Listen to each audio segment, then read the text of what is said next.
আমি আজকে একাত্মতা ঘোষণা করছি এই কারণে, আমি আমার সন্তানের হত্যার বিচার চাই। আমি বিচার চাই, আমি বিচার চাই।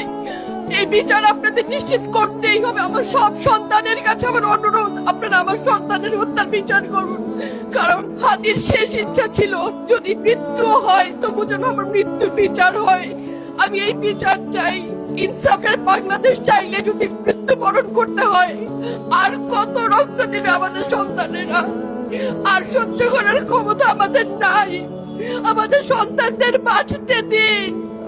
ইনসাফের বাংলাদেশ গায়েব হোক। আমরা আর সহ্য করতে পারি না।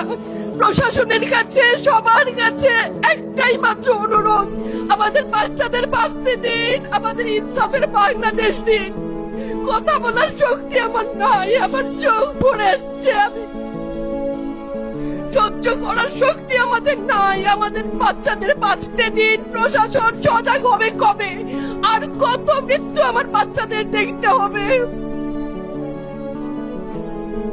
আমি কথা বলতে পারছি না। আপনারা সবাই আমার বাচ্চা হাদির জন্য দোয়া করবেন, আমাদের বাচ্চাদের জন্য দোয়া করবেন, আর ইনসাফের বাংলাদেশ যেন কায়েম হয় সেজন্য দোয়া করবেন। আসসালামু আলাইকুম।